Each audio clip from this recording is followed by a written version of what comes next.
Boom, we are live, baby. So let me share this really quick. I'm super excited to have not only my teammate, but a good friend of mine, Greg Montavo, here with me today to talk about paintball, talk about the new changes that Tom Cole brought on, talk about his experience and how he came through paintball. Honestly, guys, the industry of paintball is a little crazy, and it has a tendency to bring out the best and the worst in some people. And I've seen some people, pull themselves out of bad things, but also do some crazy stuff in paintball. And Greg, bar none, has kept the best soul and the nicest heart I've ever seen out of a human being throughout everything, and even through an extensive fight to get where he is in pro. So Greg, thank you for joining me. I appreciate it, man. So let's start off. As I share this on my Facebook, I want you to go over a little bit of who you are, how old you are, what you do for a living, and then your expertise and your experiences in paintball. Okay. Well, I'm 31. I have a baby face though, so that's why my wife says I can't get rid of the beard or else I look like I'm 13. So I've been playing paintball for like 17 years now, something like that. I got started with my church. My dad actually made me go. I almost didn't go the first time. That's awesome. Well, I was scared about getting shot, like everyone. You don't know how it's gonna feel and all that. And I was like, well, what if I was one of those kids that was scared of everything, like roller coasters, like anything. Like I was that kid that would just, yeah, I'm completely different than then. So my dad was like, no, I'm paying for it. You're going to go. So I was like, all right. Then I got shot and I was like, okay, this isn't that bad. I remember shooting at the refs too. And then, cause I just saw people standing there. So I'm like, cool, this is like an easy kill. So I'm running over and just trying to like shoot with my Tippmann carbine. They weren't. Gotta respect all the refs out there. Yeah. So yeah, don't shoot the refs. It's a hard job that no one wants to. Well, I take that back. There are refs that really enjoy reffing. I think about Boogie, really enjoy reffing. I'm not one of those people. I only do it if I can get a little bit of extra money for paint or like for a tournament or something like that. Right. But yeah, so I started playing and just I would go out with my church and just have fun in the woods and all that. I'm not sure exactly when it was that I found out about tournament paintball, but I remember going to World Cup and being able to watch, I started getting into it more, and then I was able to go to World Cup when it was still at Wide World of Sports in Disney. I remember that's where I first met Chris Lasoya, Rocky Newth, like these guys that I had watched videos online and everything, and it was cool to be able to meet them. That's one of the cool things at tournaments is the pro guys are just walking around. It's not like NFL where you have to go to like a certain area or whatever. You can just go and meet them. So it's really cool. So I remember, I don't know if that's where it was. I'm not really sure what it was that pulled me into tournament paintball, but there was something that did. I remember my first team I had gotten onto was just like a throw together team, whatever. Like I think we played maybe one tournament, and then we changed the name, and then eventually that team got absorbed into the Palm Beach Viper camp. Okay. I've known Ken for a long time about just paintball in general. Like his whole thing was he taught players how to be super aggressive and like all of that. Like that's just, if you know the Vipers, that's their play style is very much like we're going to go at you and step on your throat. Like that's just how they play. So that's something that he kind of instilled in all the players. So I was able to play through there. That's when I started playing, I think in D2, D3, then I would jump around in a couple divisions. Trying to think where I went after that. I don't think, oh no, maybe this was when I started playing in college. So I helped start the Florida Atlantic University paintball team.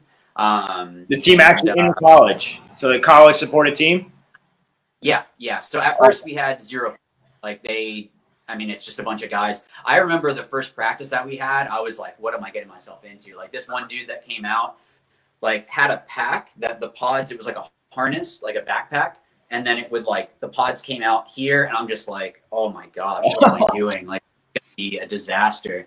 But then it was cool because we were able to bring up a lot of players that wouldn't have been able to play at that level. I mean, Hot Shots down in South Florida was a huge support of the FAU team. Eventually FAU, as we did better and kind of proved like, hey, we don't suck. We were able to show them like, hey, can we get some more funding? We were able to get some more funding. Eventually when I graduated, this was 4 years after we had started, we were top 4 in the nation. So it was really cool to see it go from nothing to top 4, and be a team that people were kind of scared to go against. Like they would see FAU at first and be like, okay, we don't know who this is. And then, you know, we started playing, and college X ball is so much fun. Like if you guys ever get a chance to go play in college, not that I don't love the NXL. I don't want it to sound like that. The NXL does an awesome job ball, but there's something about wearing your school on your chest that I can't describe. Like it's just something. I had no school spirit for FAU at all. I almost went to UCF, and then once I started wearing that FAU jersey, I actually started like caring about the school and wanting to, you know, see it thrive, and like you feel a part of it, which is really cool. So it's super important. After that, after I graduated, what? You broke up a little bit. I didn't hear that. Oh, I was saying that's super important. I absolutely love that, because there's a lot of kids in college, like at FGCU down here, that don't have that much motivation towards their actual school. They're just kind of going through classes, right? So that's awesome to hear how paintball and the sport actually got you motivated. There's a question here before you move on about what's your favorite memory in FAU? Oh, that's from David. Yeah. So David's one of my old teammates from there. Yeah, I think it would be like getting into the semifinals. I think when we, I still remember the point too, because we changed something last minute. Me and another guy were working the Dorito side, and for whatever reason, we changed it to me going to the Snake. And not that I can't play Snake, but what we were doing was working. And we were playing against Drexel, who was one of the top teams for a while. And I mean, even though we ended up losing, like getting to that semifinals and getting to that respect for everyone, I think that would definitely be it.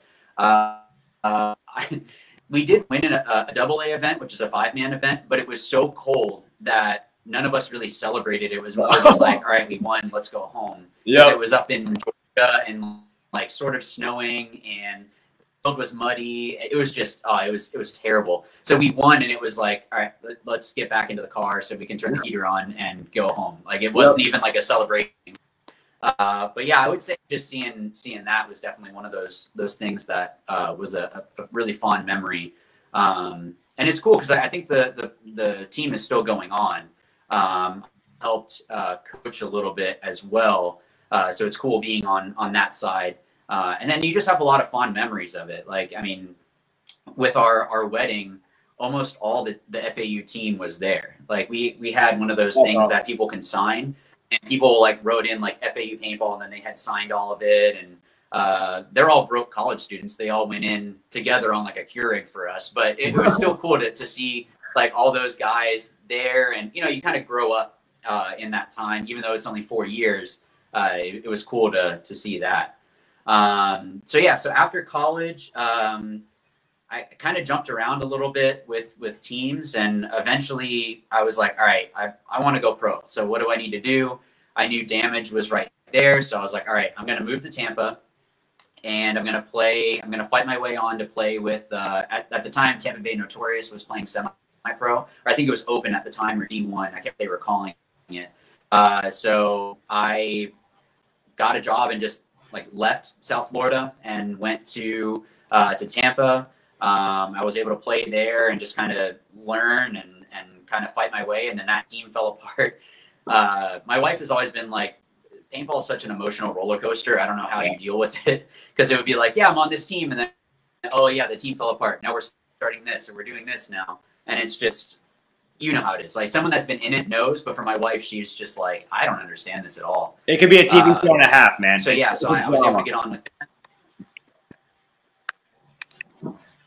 It's just nuts with how it can just be up and down. And I remember I didn't play MAO for a couple of years because we would start the season, and then that like third event we wouldn't play MAO because the team would fall apart, and then like Chicago we'd pick back up, and then like I never played MAO for a couple of years. The first time I played it was a couple of years ago. That's all. That's insane. So, and then and then eventually I got on with Tampa Bay Revolution. Again, they were playing semi-pro, so we played together there. And same thing, the team played for a couple events, and then that fell apart. But I always kept grinding. Like I I would be out there, even with Notorious, and be like, who wants to go and do drills and all that? Because I had this in my head that I want to play pro. Like, this is what I want to do. I want to get up there. I want to be able to get to that level. And it just takes hard work, and people wouldn't show up. So I'd get my case and set up a box on a whatever and start shooting at boxes and whatever I could do to kind of sharpen and get better with that. I mean, I don't want to. We were talking about. Yeah, I don't want to interrupt you, but what instilled in your head that drills was the right way to do that? I don't know if it was someone that told me that or what, but the way that I drill now, I wish that I'd started when I first got into it. Yep. Because the way that I'm trying to dissect everything and get to, all right, I'm going to push myself and I want to, shoot this target 4 or 5 times in a row, or I want to do this, or I want to, okay, I have to keep doing this until this happens, or whatever it is, to get to that point that it becomes second nature. I mean, you know how it is. Sometimes you don't even think about it. You just pull up your gun, all of a sudden you shoot and you shoot a dude. Yeah. And you don't even think. It becomes second nature that you can just pull up and do that. And that's people think it's so easy, but it was honestly hours and hours and hours of just doing those drills where eventually my body knew, if I'm here, I know what I'm going to hit. You know what I mean? Yeah, yeah. And luckily I had people, like we were talking about Brian Smith. I remember doing drills with him, and like, man, if you want to learn how to play one-on-ones and get sneaky, like playing drills against him is the dude teleports. Like, I don't know how he does it, but he'll just like disappear and then show up and bunker you, and you're like, I don't even know how you got here. Yeah. But he's such a down to earth guy that he'd be like, yeah, well, I just kind of did this and that. And you want to go again? Like, yeah. Yeah. Yeah. He got the Agent Smith name for a reason. Yeah, he's ridiculous, man. Yeah. But he's one of those guys that's one thing I know. Save this more for the end, but if people are looking to get to that pro level or even just get better, find those people that will make you better, because that's the only way to get better in paintball is to get shot. Like, that's literally the only way. You can, even with drills are amazing, but you need to have someone shooting back at you and critiquing you and being really nitpicky, because that's the thing that makes the difference. It's the little things that you can snap out and still have a lane go over the top of your head, but I'm safe here. Like, It's those little tiny things that, Archie is going to know how to do, and Greenspan is going to know how to do, because they've played against better players constantly. But yeah, so I eventually, I remember I'd flown out and tried out for Excessive, and Rich Telford was saying, all right, well, you'd have to fight for your spot and everything, but we would bring you on, but this is right when the team was dying, and I didn't know that. So I was like, cool, I made it, and then nothing. And then after that, Damage had asked me to come out and try out. At the time, I was definitely overweight. Like, they really wanted a front attacker. So, I mean, I was still going to put in. What year was that tryout?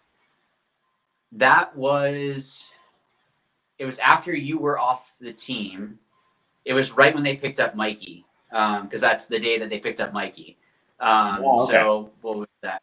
The 2015. So they picked up Mikey, second event in 2015. So that I was on the team at that time. Yeah. Oh, you were? Yeah. Because I got on. Oh. I got on 20. Me and Lewis got on in 2015 before the start of the season, and then after the first event, we lost. Actually, we lost Lewis the day we picked up Silos and Mikey. Yeah, I remember that. I was there. Yeah. Yeah. It was a crazy day. That was a crazy day. But yeah, that's awesome, because I know, prior to that point, I met you and I've lived in here a few years, and you were a guy that you and Chris Horn were the only 2 players I saw in the state of Florida that never quit. You would show up early, do drills. You'd be there late, do drills. Like, you were honestly nonstop fighting to be better. So that's awesome here. I didn't know that you had the opportunity at that time.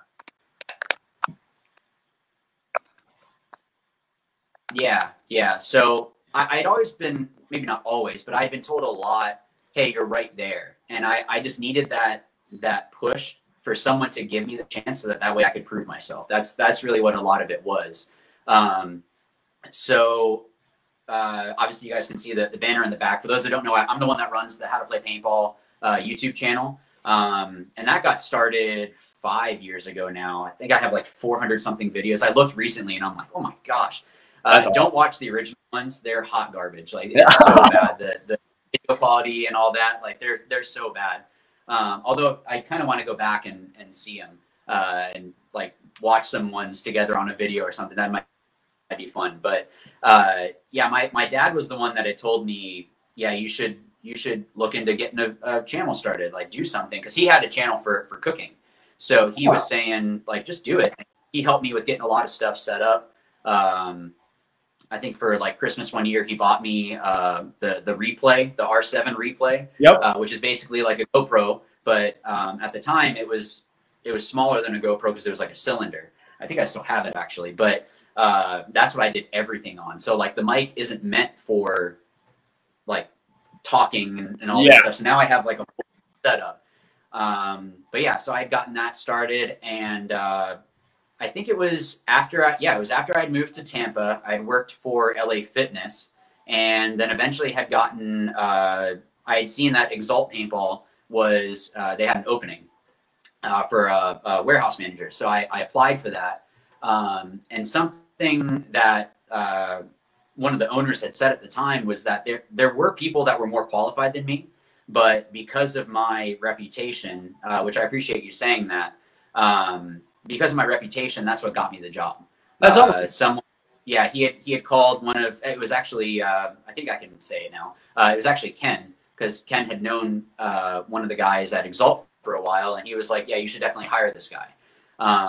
And so that was something that helped me get in with a lot of those, like I met a lot of people from Vicious, and paintball is a lot of connections. I mean, it's all who you know. There are going to be those guys, like Lewis is a great example. Or not Lewis. Oh my goodness, who am I thinking of? Regardless, there are going to be some examples that a coach sees a player and they're like, you. Like Patty is a good example. Patty Gleason is a good example. I think he was playing like D4. And then Corey Field told him, like, look, you have a chance. Like, I'm willing to, you have to fight for everything. But he fought his way up. And now you see him and he's a starter with Thunder. Yeah, and doing great. He's so doing great. Yeah, he's killing it with Off the Leash too. He's been killing me with that. Yeah, like, I hate Wednesdays now because Wednesdays are the challenge days, and it's like shuttle runs. I hate you, Patty. If you're watching, I hate those shuttle runs so much. I know that they're, but I hate them so much. But yeah, so I kind of just I was the squeaky wheel. That was something else. So if anyone's watching, like, I think I was annoying Jason for a while, and maybe that's why he was like, look, we'll just give you a chance. I'm not saying be annoying. That's not what I'm saying at all. But there is something to that old adage of the squeaky wheel gets the oil. Like if you're constantly in their line of sight and kind of always in their ear and always there, okay, we're going to give you a shot. We're going to give you that. So after I kind of made these connections, there was another group in the industry. I don't know if I'm allowed to say who it is, so that's why I'm not going to say it, but you know who you are if you're watching. That they actually had contact with Charlie, who owns the MLKings. And they had said, like, look, this guy's a good player, all of this, like, you should definitely pick him up. And he's in the States. And Charlie, this was Atlantic City, 2 years ago. And he basically said, we'll bring you on, but you have to fight for your spot. And I just stood in the pits, all of it, Atlantic City. Like, I didn't get to play a single point. There was one point I remember that I think it was one of those, like, there's 10 seconds left or something, and then something happened, and Charlie was even like, I'm sorry, and I'm like, no, don't apologize. But by the end of that season, Charlie said, I was trading off points on the D side with Danson. We were doing like 2 on, 2 off kind of a thing, or someone was hot, they might play a third point. But, by that point, I was able to get out there and start playing more. And Charlie had said, look, you earned your spot and you made your mark. And that was the craziest thing, too. I remember that Matty Marshall was even like, hey, you played good this weekend. I'm like, why do you even know who I am? Yeah. And it's just the weirdest thing when you see people that, like, I used to watch serial killers and old videos and see these guys. And then even like Chris Asoya is another example. He had stopped me at Vegas last year, and had said like, yeah, man, you're a good player. Just don't second guess yourself with this. And again, I'm like, are you getting me mixed up with someone else? Or like, why do you know who I am? And it's just, it's such a weird thing to kind of feel part of that group now. Like people see you and, you know, my wife makes fun of me because of the channel, but also with playing pro, like I've had people come up and they're like, can I get a picture? And my wife is like, you're ridiculous. And for her, she just sees me like, oh, it's just Greg. And even with my students, because I teach 8th grade science, like unfortunately, I don't make any money with paintball. So like my regular day job is a 8th grade science teacher. And for them, I'm just Mr. Montalvo. Yep. That's it. Like the cool thing is that I have a YouTube channel. Like I don't think they really care so much about paintball or whatever. But, you know, like for them, again, I'm just a regular guy. But it's just weird to be in that scene and yeah. So I mean, after that, so currently you're still with MLKings. We're playing together. Yep. You're 8th grade science teacher. And again, man, the story is awesome because I don't think people really understand. And I talked about this with, I believe, Jamie Beadle a little bit. People really don't understand the difficulties. I talked about it with Joe Barrett too. The difficulties of going to pro. And then once you make it there, it's not like, oh my God, I made it. You know what I mean? It's like, all right, you're on stage. Now it's time to perform.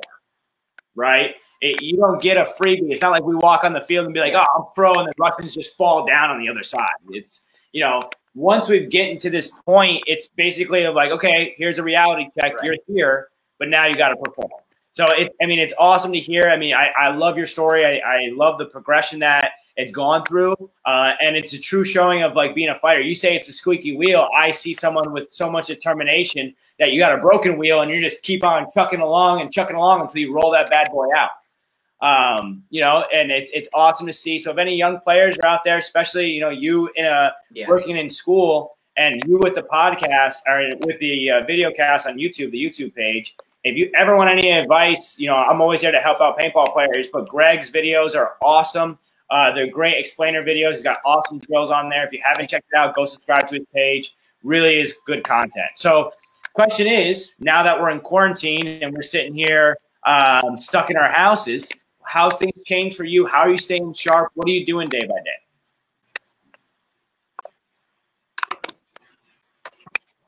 Am I still breaking up on your side? Well, things have changed. You're breaking up a little bit. Yeah, sorry if there's a delay. So things have changed for Devin and I just because we just had a little boy. Congratulations. Thomas was born the end of January. Thank you. And that's actually why, since he was only 5 weeks old at the time, that's why, if people didn't see me on the webcast, that's why. Ultimately, he was just too young. My wife needed me to still be at home. So I was still watching our games and, you know, trying to like stay up on it and, you know, kind of root everyone on. I still went out to the practices and all that. The hardest thing was Charlie saying, well, right now you'd be a starter with how well you're playing. And I'm like, I'd rather you say I was doing terrible, but I mean, I'm glad to see that hard work is paying off, but it's one of those things where in the back of my mind, I'm like, I know that I might not go to this event. And then the week before, my wife and I had spoken and it was like, I really need you to be here. And ultimately, like I said, this isn't a job. Family is going to come first. And that's one of the great things of the King. Charlie is such a family man. And the team understands too. I mean, all you guys, I think you guys wanted me there. I hope you do. Dude, I'm going to be honest with you, man. I'm going to be honest with our game plan that we had. And it's crazy because we had to alter it when we got to the event, but you were performing so well in the middle at practice. And then, you know, we had Paya played pretty good, but he wasn't used to that game plan and he wasn't ready to enact that style. So we weren't exploiting the middle like we were at practice, and it changed everything that we were doing. So yeah, I would have loved to have you there, man. You were playing amazing at practice. And I think honestly, we would never have lost that NRG match if you were playing the center. And, you know, I love the guys on Damage, but I felt like we were going toe-to-toe with Damage, and I think we would have had a better opportunity to win that match with you on the field. So, yeah, I'm excited for this when, you know, everything opens back up for you to be on that field with us and with me, man. I'm pumped. Yeah.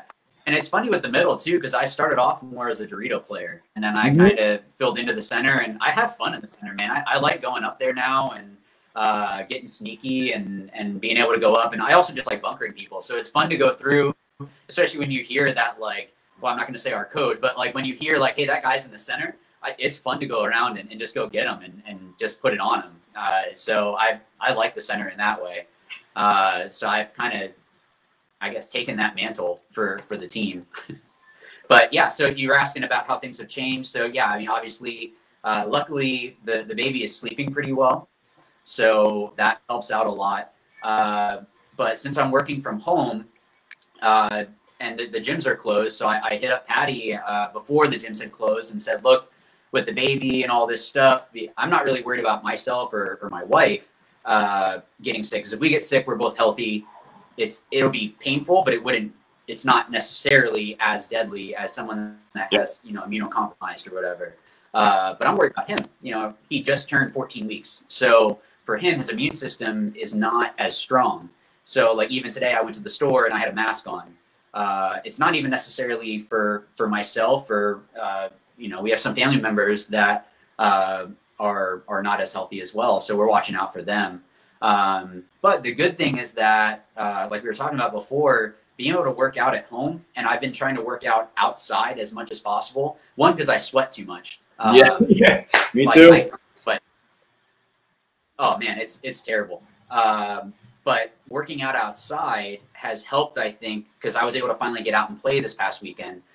I'm running points back to back and not feeling anything. Like it's just like, yeah, I can go again. All right, yeah, just drink a little bit more water. Okay, let's go. Like, why are you guys waiting around? And I think that's helped out a lot. So Patty has a whole body weight workout series that I started before the gyms had closed. And now a lot of it is exclusively that. Yeah, we got Patty on here. He's watching right now. If you guys haven't seen it, it's Off the Leash, right, Greg? Is that what it is? Yeah, you can hit up Pat. I don't make any money off this. I mean, if Patty wants to send me some money, I'm okay with that. But yeah, if you hit up Patty Gleason on Instagram, you can he'll get you all hooked up. I mean, it's only like $20 a month. He has some other programs that are a little bit more that were designed so that way he's a lot more hands-on. But he has one where it's a lot more baseline. That's only about $20, so it's not going to break the bank, and it's killer. Like I said, like Wednesdays can be fun and terrible all at the same time. That's like his challenge day. And seriously, those shuttles, I'm like, oh, I hate these so much, like so much. But it's like, all right, let's get through it. And I've also been, I went and bought a weight vest as well to kind of push myself a little bit more. So I'll wear a weight vest also. And then, go out from there. And then that way you get out to the field and the pack isn't so heavy, or, you can have a whole bunch of paint and it's not going to be anything uncommon to what you've been doing.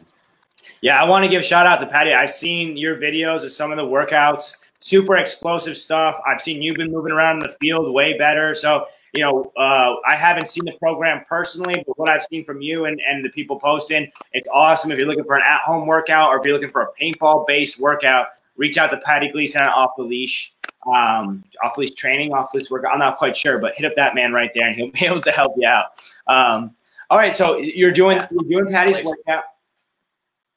Go ahead, sorry to interrupt.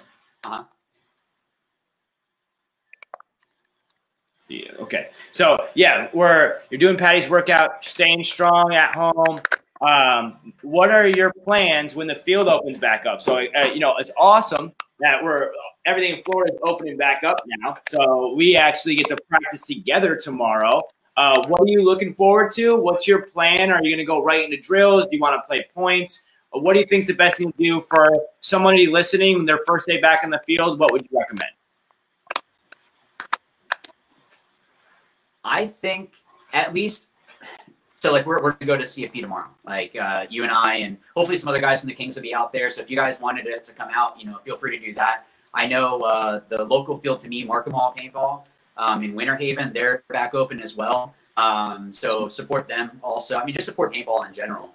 But yeah, I mean, going back out and playing, honestly, selfishly, right now, I just want to go points. It's been so long since I just going out and playing was great. Now, I think after you've played maybe like 2 weeks of, all right, we just need to go out, screw around, maybe even do like 7-on-7 and 10-on-10, like just go out and mess around and just, you know, like I felt so rusty the first couple points, just getting shot stupid and just making moves that were unnecessary. Like just kind of, all right, I need to break this off. And then after that, it's like, okay, we can get back into it.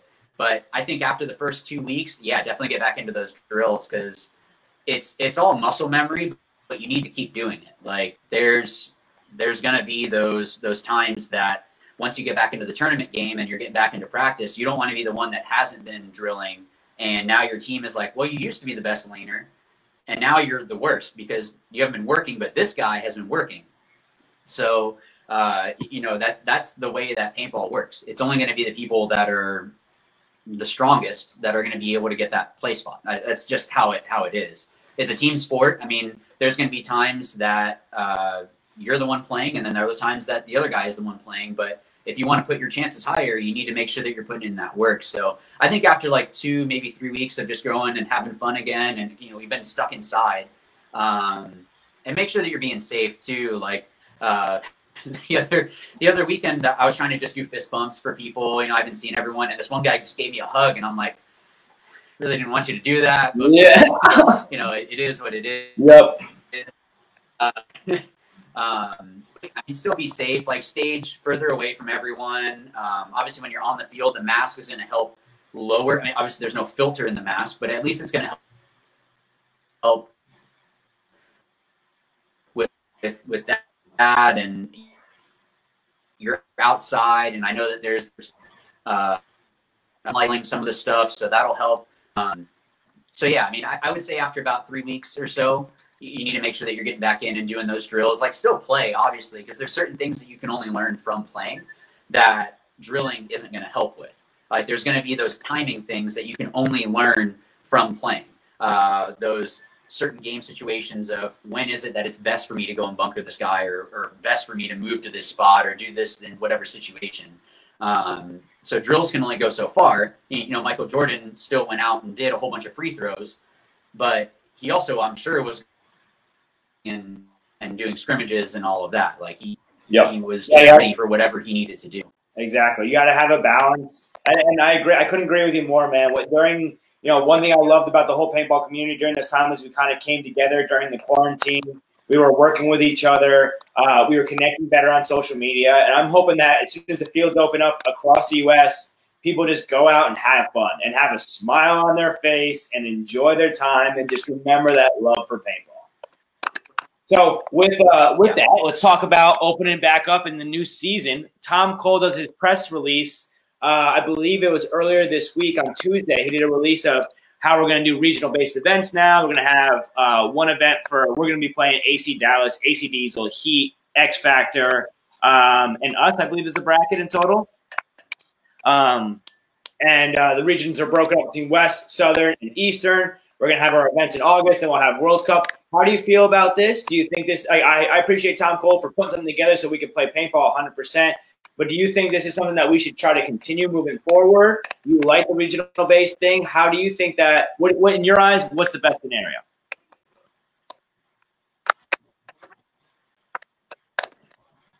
So I really liked the regional stuff anyway. In my mind, on that anyway.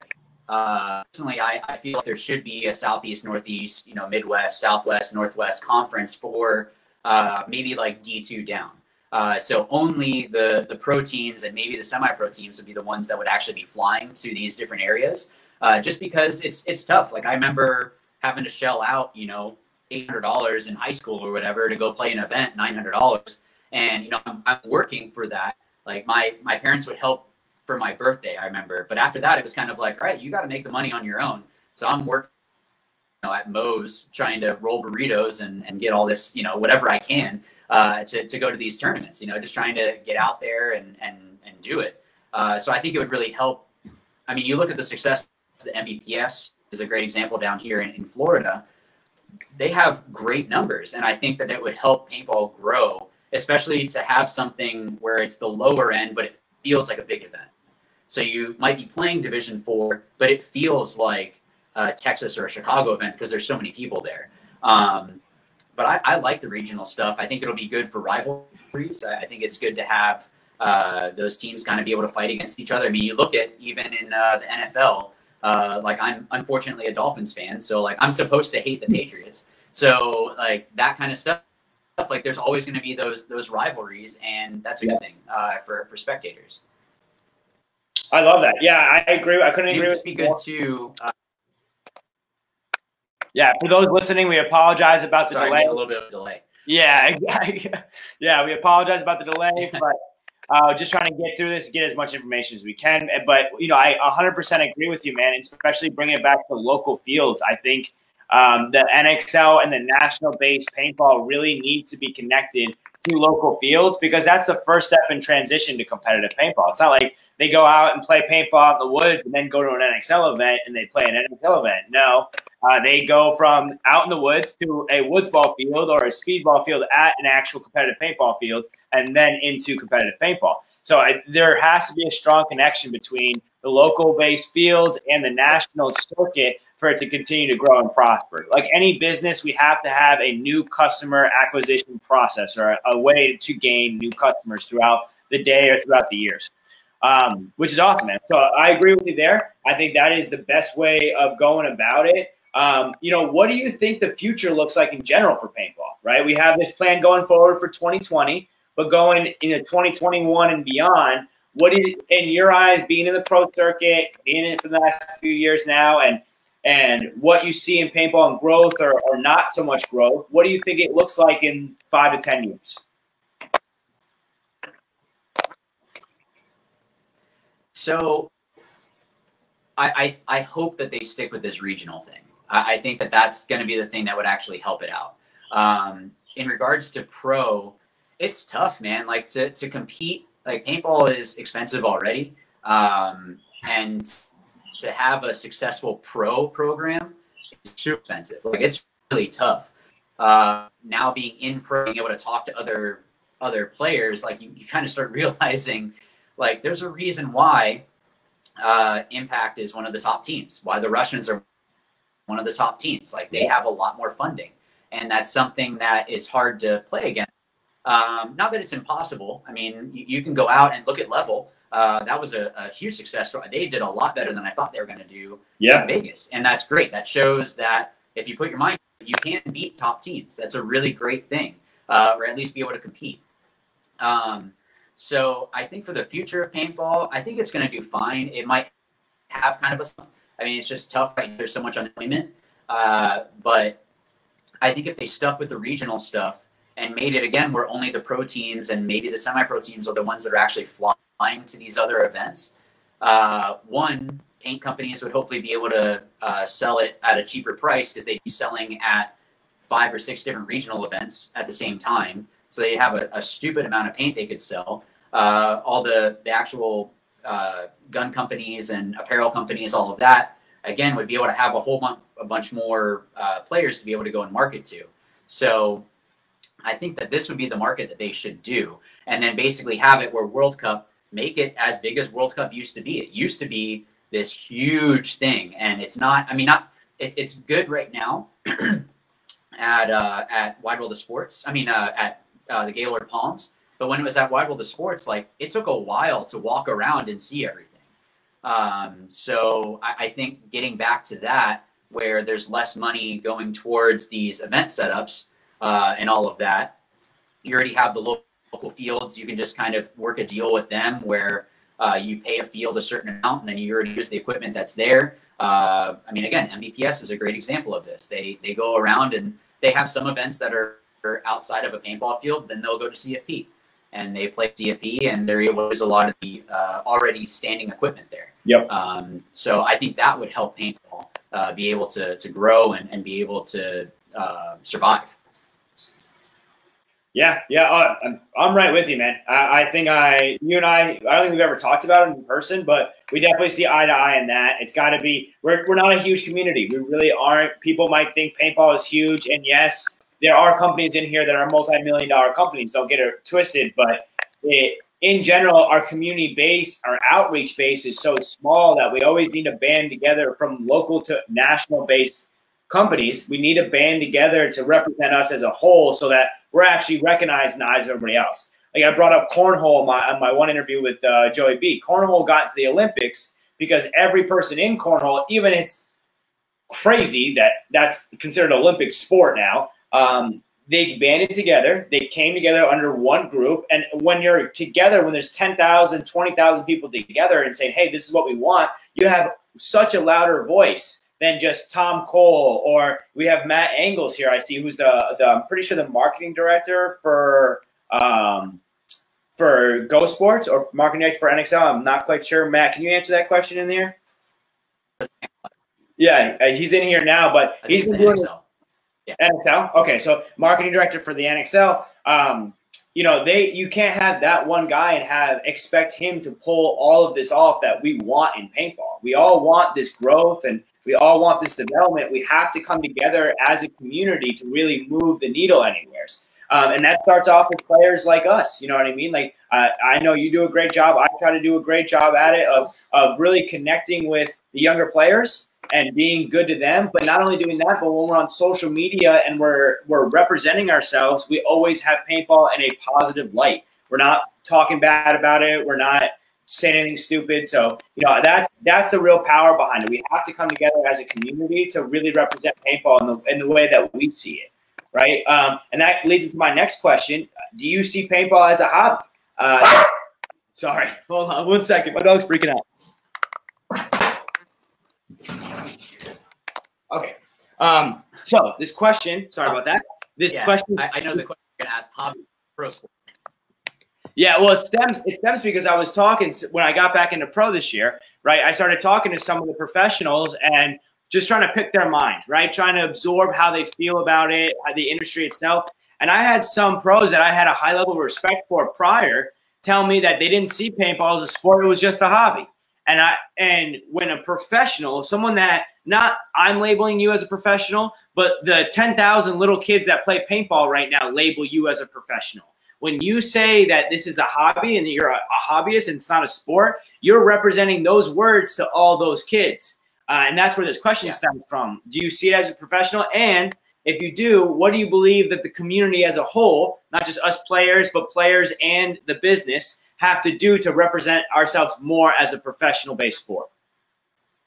So I definitely think it's professional. Like, again, I bring up the Russians. Like, if you ever want to see, they're the,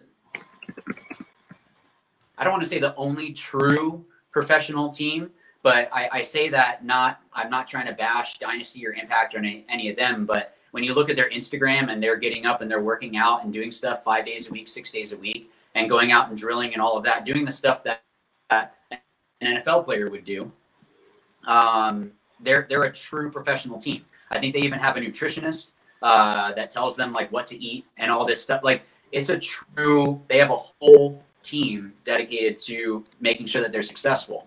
I'm not saying that every team needs to do that. I think it is tough. I mean, again, like I said, I'm a school teacher. Like, I would love to be able to have it where I can go and out and play paintball, and that's my job, where I can go and do drills for 3-4 hours a day.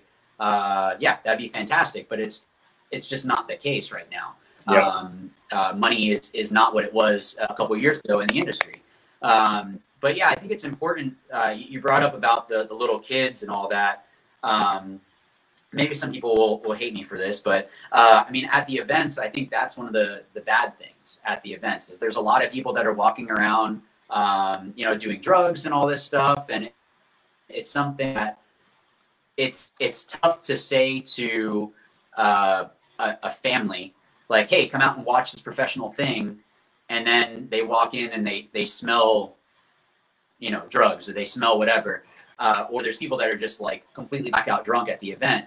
It's like, this doesn't represent paintball well. I know at the NXL at World Cup, they had that sign that said, some kid looks up to you, like, be that person that they think that you are. I think it's important to be that. Like, I like to do stuff at the field, and I feel like this is me being prideful or tooting my own horn, but it's just something that I like to do, where if there's a party or something like that at a local field, I'll ask them, hey, who's the birthday for, or whatever, and then I'll give them a pot of paint. I'll try to make it where or I'll give them my gun and be like, all right, now the deal is you have to shoot somebody with this, you know, and they're just like, because they look at a, you know, like for us, like the prime is already a great marker, but you look at from a rental marker to that, it's like Civic to Ferrari. Like, hey, do you want to try this for a little bit? They're super excited.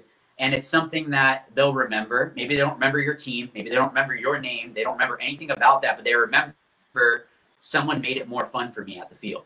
And it's something that we need to be watching out for. You see a kid struggling. Hey, can I help you out with that? Hey, what can I help you fill your air tank or whatever? Being that kind of an ambassador for the sport is huge. Now, obviously, parents see that too. If a parent sees, wow, these are really caring people, I will absolutely bring my child back to here. But if they go there and they just hear people cursing each other out and doing drugs, no, like they're absolutely not going to bring their kid back. Like that's just something that, you know, you don't go to a baseball field and see that kind of stuff. So if we want to be considered a professional sport, which we are, I mean, like the amount of work that I put in, my wife even says, she's like, your life is terrible because I'm like measuring out food. I'm trying to hit certain macros. I'm trying to do this stuff. She's like, yeah, I'm just going to eat these peanut butter pretzels and just eat them or whatever. And I'm like measuring out rice and right, how many grams of broccoli and how many ounces of chicken and all this stuff. Cause I'm trying to, you know, like trying to better myself. Yep. So, yeah, hopefully that answers the question. Yeah. I mean, that's what it comes down to is, you know, and it leads me actually into my final question. Which is, you know, and you kind of just hit on it right there. First of all, I agree with you, right? That as professional players, and don't get me wrong, in every sport, even if you go to soccer, which is, if you go soccer in England, which is like the gentleman of the gentleman at the gentleman sport, there are people getting drunk and freaking out and doing all these different things. It's going to happen. But the difference is it happens in the spectator view. The professionals are recognized as professionals, not just because of the label that's given to them, but the acts that they do day by day and what they show to the actual, you know, it's an entertainment venue at the end of the day. We're doing entertainment things where we're trying to promote the sport in an entertainment fashion. But the way that we become an athlete and a professional athlete as that is doing everything needed to be represented in the same eyes as Kobe, as LeBron, as any football player or soccer player that you see. I mean, if you look at Ronaldo's Instagram, which Ronaldo has the largest Instagram in the world, and he is a football player, for those who don't know, he literally does not post about anything besides helping people, growing soccer, and working out as a professional. That's it. And that's all you see, right? And he posts about it, right? So in paintball, I feel like we have two ends of the spectrum. We have the guy that he's posting, I guess there's three different sides. There's one guy that posts whatever the heck he wants. He doesn't act like a professional at all, treats us like a hobby, right? Not a fan of that guy. There's the guy that doesn't post at all, which that's not good either, right? I mean, it's not good to post bad stuff, but you got to get your name out there. Again, such a small niche community that we're in, we need help from every single person to put the word out there of what we do and how we act and how we really are professionals. Right. And then you have the guys like Jason Edwards just posted on here, you know, thanks, Jason, BK forever. Got to rep the sponsors. Jason is a perfect example. Not only is he creating content for Bunker King, not is he helping out players. He is the backbone for basically all of Florida paintball. I mean, without him, Damage would have disappeared and you would have saw a complete, I believe, annoyed in paintball. And everyone that was inspiring to be pro when Damage left, you know, at that time, MLKings were pro, you know, at 2015 time.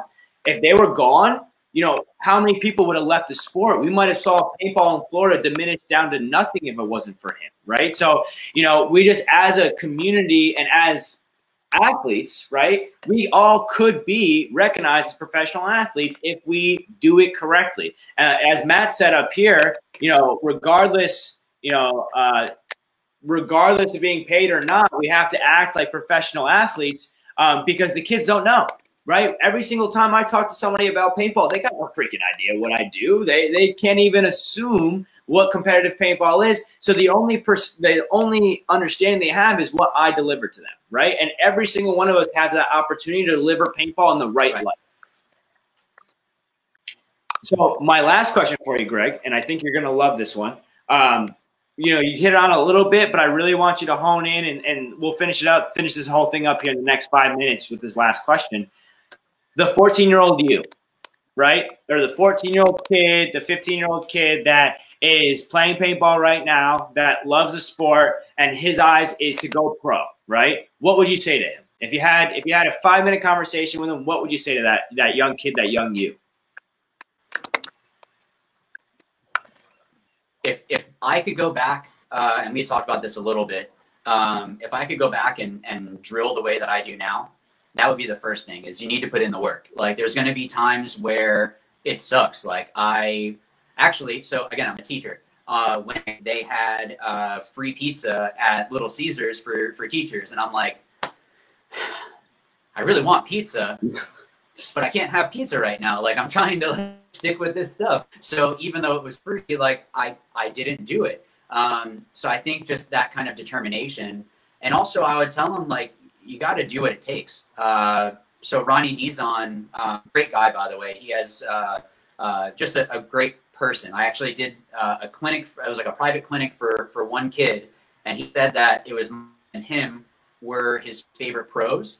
So I texted Ronnie and said, hey, can you FaceTime real quick? And I got him on FaceTime, and he was like, buddy, what'd you learn from Greg? And like, just super involved. Like, he was the only kid in the world. And that's the kind of stuff that I really respect. Actually, when I was wanting to go pro, that's something I wanted, was I want to be that pro that any kid can walk up to and start talking to. Tyler Harmon immediately popped into my head. Ronnie is another one like that. But they will sit there and talk with you and be super excited. And like, they're as excited to talk to you as you are to them. But it's that kind of stuff that really makes a difference in those kids' lives. It's the pros, and we know them, that think that they're the, top shelf. Like, I don't need to talk to anyone. It's like, dude, no one knows you outside. Like, when you leave this parking lot at this event, no one knows you. Like, it's not, you're not Ronaldo. You're not, Kobe. Like, stop trying to be something that you're not. Help grow the sport. Like, you can go and it's cool. Like, it's cool to be able to be that kind of superhero for 2 minutes for someone. But yeah, so going back, talking about Ronnie, I flew up to Chicago for one day. I left here at like a 5 or 6 o'clock flight, got there at like 8 or 9. He picked me up. We went and played. And then I went home that same day because I was trying to do stuff, this is Aftershock was still around. I was trying to get on with a pro team. I'm going to do what it takes. I had enough money saved that I was able to get that flight, and I went and did that. And it was something that, again, maybe, Heat wouldn't pick me up, but I remember I was able to talk with Mikey Bruno, and now I'm friends with Mikey Bruno, which is another kind of funny thing. Like, you think about Bruno and just how much of a super he is in the paintball community. And it's funny to be able to, like, I can text him now. It's a weird thing. Like, guys, if you're coming up in the sport, I don't even know if it's still normal to me that I can, like, text Rocky Newth or like text like these guys. It's just that you came up with. But yeah, I think I would go back and tell that kid, do what it takes, put in the work. That 10,000 hours to be an expert is a real thing. Don't be prideful. Try to learn from as many people as you can. And just that doing what it takes, I think, is a big thing. So hopefully that's a nice enough package. Yeah, that's awesome, man. For an answer. Yeah, and if kids want to see a little bit more of what it takes, check out, again, How to Play Paintball, his YouTube channel. Greg, man, I really do appreciate you having you on. I appreciate you telling your story. Again, if anybody needs help in paintball, especially in the Tampa area, give me a little shout out. Tell people how to connect with you, and tell people the local fields that you normally go to, and that's how we'll finish this off.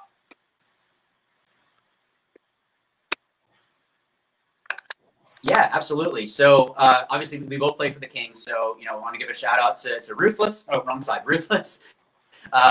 Ruthless for making great jerseys and shirts and all that stuff. He's actually doing a really cool promotion right now. If you buy a mask, that he has another one that he gives to a first responder. So it's like a matching program. So guys, go and buy one. There are some MLKing ones that you can buy. So it's really cool that he's doing that. And it has a slot that you can put in a surgical mask. so it helps with having more of a filter. Obviously, Bunker Kings and Virtue.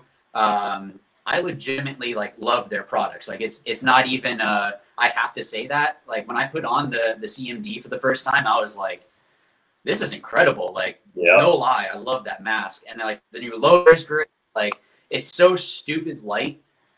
Yeah, it's makes you feel like you've been using a brick for forever. ProShar has been a huge help with having just great paint for us. And MacDev. MacDev has a lot of people hate on MacDev, and then I let them shoot my prime, and they change their mind. Like they shoot amazing.